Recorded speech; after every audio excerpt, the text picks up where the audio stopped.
cybercriminal motivations and targets. Have you ever wondered who commits cybercrime and what drives them? Before we dive into the motivations and targets of cybercriminals, it's important to understand who these individuals are. A cybercriminal can be anyone with the intent and capability to commit offenses using digital technologies.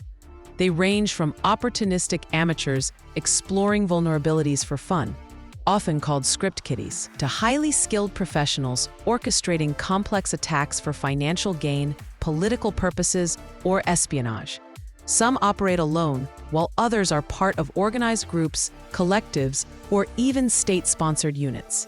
What unites them is their use of computers, networks, and online platforms as tools to achieve their goals, often leveraging weaknesses in technology, human behavior, or organizational systems. Understanding the psychological profile of a cybercriminal is equally essential.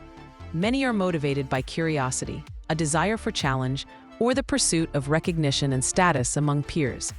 Others may be driven by greed, ideology, revenge, or the thrill of evading law enforcement.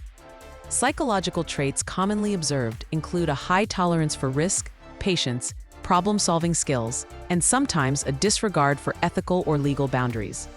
Insider threats often differ, blanking access and trust with resentment or opportunism, whereas nation-state actors or advanced groups are strategic, methodical, and patient, often planning attacks over months or even years. By considering both who a cybercriminal is and their psychological makeup, we gain insight into their decision-making, which informs both defense strategies and risk assessment. With that foundation in mind, let's explore cybercriminal motivations and how they choose their targets. Understanding why adversaries act and how they select victims is essential for designing risk-based defenses, prioritizing controls, and creating actionable threat models. Motivation dictates the attacker's resources, patience, and acceptable risk, while target selection indicates the potential impact and what defensive measures are appropriate. The most common motivation among cybercriminals is financial gain. This can be direct, such as stealing funds, committing fraud, or demanding ransom, or indirect, like selling stolen data or offering services for hire, such as fraud as a service or ransomware as a service. Financially motivated attacks are often transactional and opportunistic, leveraging high-volume pipelines that may include money mules or cryptocurrency mixers. The typical actors in this space are organized crime groups, fraud rings, or lone entrepreneurs seeking profit.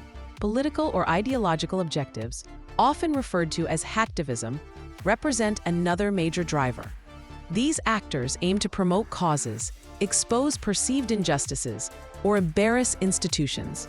Their actions are often public, involving website defacements, DDoS attacks, or targeted information disclosures, frequently seeking media attention. Hacktivists can be loosely organized collectives, politically motivated groups, or even proxies for states seeking influence. Espionage and intelligence gathering involve the targeted theft of intellectual property, state secrets, or commercially valuable information to gain a strategic advantage. These attacks are characterized by long-term, stealthy intrusions using tailored tools and lateral movement, producing minimal noise. The perpetrators are typically nation-state actors, state-sponsored groups, or advanced persistent threat clusters, demonstrating patience and precision in their operations. Disruption and sabotage are motivated by the desire to interrupt services, degrade operations, or destroy data, often for political, military, or retaliatory reasons. These attacks can involve destructive payloads and are frequently coordinated against critical infrastructure, with timing aligned to political events. The actors behind these attacks are usually nation-states, extremist groups, or cyber-terrorists. Some cybercrimes are driven by personal motives or revenge. These attacks are often targeted, aimed at former employers, jilted partners, or individuals with a personal grievance. They may involve doxing, vandalism, or data leaks, and can be combined with social engineering techniques. The typical actors are individuals with a direct personal connection to the victim. Others are motivated by intellectual curiosity, thrill, or status within a peer community. These recreational attacks often manifest as opportunistic defacements, proof of concept exploits, or bragging on forums. carried out by hobbyists, script kiddies, or amateur hackers who enjoy the challenge rather than financial or political gain. Finally, some cybercriminals focus on resource acquisition to support further crime. This includes compromising systems to harvest, computing power for crypto mining, recruiting network capacity into botnets, or obtaining infrastructure to launch additional attacks. These attacks are typically low visibility, opportunistic, and conducted by botnet operators or cryptojacking groups. Mapping these motivations to attacker profiles clarifies their expected tactics, techniques, and procedures, as well as their appetite for risk. Script kiddies tend to have low skill, acting opportunistically with publicly available tools, often targeting low-hanging fruit and leaving limited traces.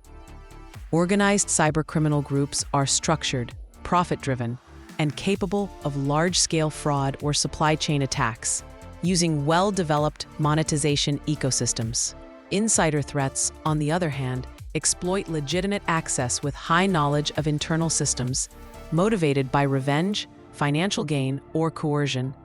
Hacktivists are variable in skill and focus on ideology, often producing high-visibility attacks, but with limited stealth. Nation-state actors and advanced persistent threat groups are highly capable, patient, and well-resourced, employing bespoke malware and covert channels for espionage and sabotage.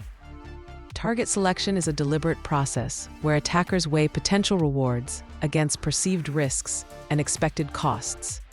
Criteria include the value of the target, such as financial data, intellectual property, personally identifiable information, or access to critical systems. They consider the attack surface, looking for known vulnerabilities, weak authentication, or exposed services. Ease of monetization plays a role, as attackers prefer targets where access can quickly be converted into cash or resale opportunities. Defensive posture is another factor. Systems with low maturity or weak cyber defenses attract opportunistic attacks. Operational impact is considered by politically motivated actors who target systems with symbolic value or potential for public disruption. Access pathways, such as third-party vendors or poorly configured cloud services, and the likelihood of anonymity and safe haven from law enforcement also shape their decisions. Typically, attackers follow reconnaissance, scanning, and validation phases to refine their choice of targets, aligning their methods to the calculated risk and reward. The types of targets often correlate with motivation. Financially driven cybercriminals typically aim at banks, e-commerce platforms, payment processors, or small and medium enterprises with weak controls, seeking direct monetary gain or data they can monetize. Espionage-focused attacks often target government agencies, defense contractors, research institutions, or critical infrastructure to acquire strategic intelligence or intellectual property. Hacktivists commonly target government websites, multinational corporations, or media outlets to maximize visibility and inflict reputational damage. Sabotage-driven actors aim at systems like power grids, healthcare providers, or transportation networks, where disruption has a wide societal impact. Personal revenge attacks are directed at former employers, ex-partners, or small organizations where direct emotional or material retribution is intended.